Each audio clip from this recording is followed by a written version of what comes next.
Hey, how you doing? Which, of course, was the way people spoke back in New York City in those days, well before there was what's up. Um,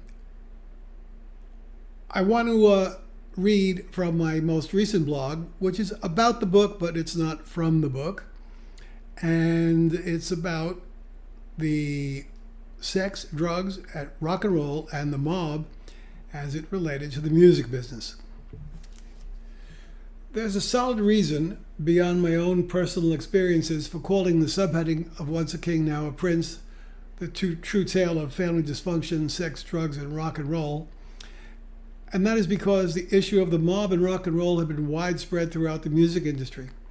From record company ownership to the pay-for-play of music on the radio and the resulting Payola Trials and scandals, to managers, agencies, and virtually every aspect of the music business. Let's take a look at the details. Rock and roll music agencies. My very first job in the music business, which I also cover in my autobiography, was working for Joe Glazer. Joe was originally the whoremaster for Al Capone, where he ran the whorehouses for the Capone mob. When the Capone mob broke up and morphed into other entities, one of which became the Chicago Mafia, led by Sam Momo Giancana. Following the breakup of the Capone crew, Joe left Chicago with $2 million in cash, which today would be worth, shall we say, $25 million, and would be some nifty startup capital to start a new venture in music with all of its entrapments of sex, drugs, and rock and roll by a prominent member of the mob. Joe managed Billie Holiday and Louis Armstrong, and eventually founded the Associated Booking Corporation, signing the Motown artists and many of the big bands of the day, such as Lionel Hampton and Count Basie. I went to work for Joe in January of 1967, where I could grow to understand over time the involvement of the mob along with the sex, drugs, and rock and roll. I became friendly with Carmine DeNoia, also known as Wazel, a name he chose after seeing the film Dr. Wazel. He was what Morris Levy, the Jewish gangster who owned not only roulette records, but also his artists, referred to as his klopper, translated from the Yiddish as an enforcer. I will cover more roulette records when I write about the record companies later on, who were owned or involved with the mob and all of the sex, drugs, and rock and roll therein. Another music agency that was rumored to have its boss involved with the mob and all of the entrapments of same was Jack Bart, the manager of James Brown and the owner of Universal Talent. I cannot claim to have been a friend of either Jack or Morris, but I had known them and met them on several occasions. Carmine and I were pals. I write in my memoir how Carmine, with the help of his friend Joey Pagano, a lieutenant in the Genovese mob, actually saved my life. Carmine, as the mob would describe him, was not a made guy, but would have been referred to as either he's with us or he's a friend of ours, the mob term for an associate. A valued one at that.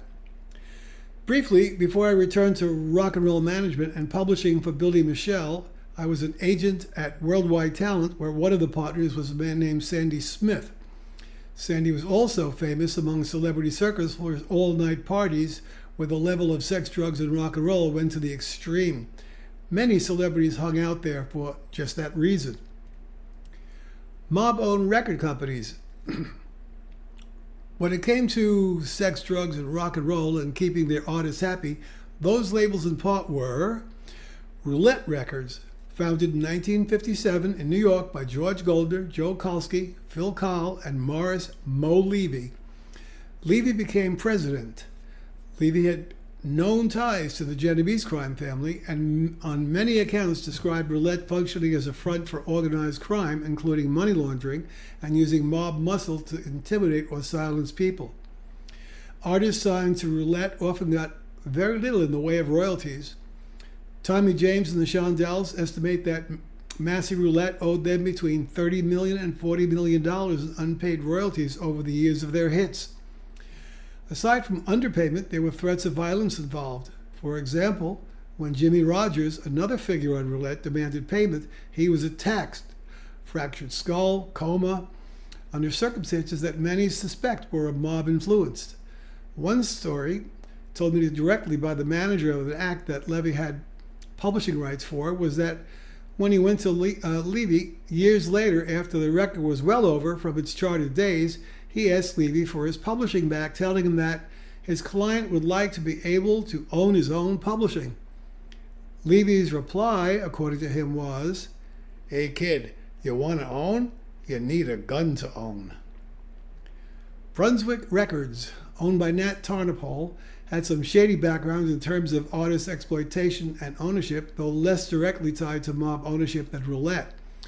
For example, artists under Brunswick sometimes saw very small payments even when their records sold very well.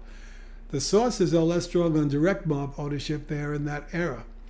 Nat was my neighbor at 888 7th Avenue, New York City, where we had offices during my ownership of American Talent International Limited. We were not mob-owned, by the way. Bang Records, owned by Burt Burns. Bang Records was a record label founded by songwriter and producer Burt Burns in 1965, with its name derived from the first letters of Burns' Atlantic Records partners Ahmet Ertegun and Neshawi Ertegun and Jerry Wexler. The record label is featured in The Bang. This details the career of Burns and his mob associations. This story, had lots of sex, drugs, and rock and roll to spare. Joe Iskro, though more prominent in later decades than the 50s and 60s, is part of the tradition of record promoters, starting with Alan Freed, whose methods echo Payola. He was indicted in 1989 on many counts, including payola payments in the form of money and cocaine to various program directors at radio stations, allegedly working with major record labels to push records via illicit means. Even in prison, according to Barry Rezar Richards, a former radio station owner and still a record promoter, Iskro had to give his blessings about which indie promo guy could have which territory.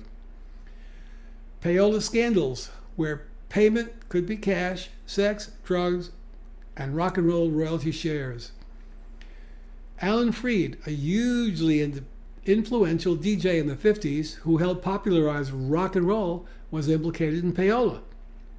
Accepting payments from record companies to spin certain records, he was eventually convicted of commercial bribery in 1962, fined, suspended, sentence.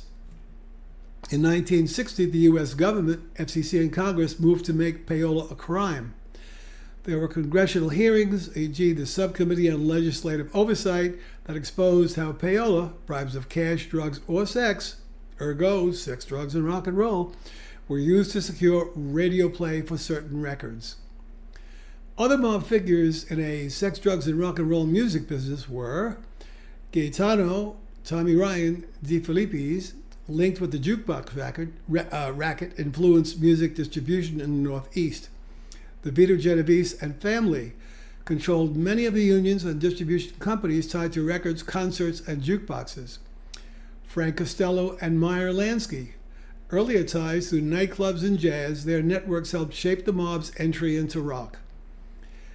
In the 1950s and 60s and onward, sex, drugs, and rock and roll wasn't just a cliche. It was the business model. Sex, mob-controlled clubs, groupie culture, exploitation. Drugs, heroin, coke, amphetamine supplied through mob channels, fueling artists and scenes. Rock and roll. Records, radio, jukeboxes, and tours under mob ownership and control. Forget about it.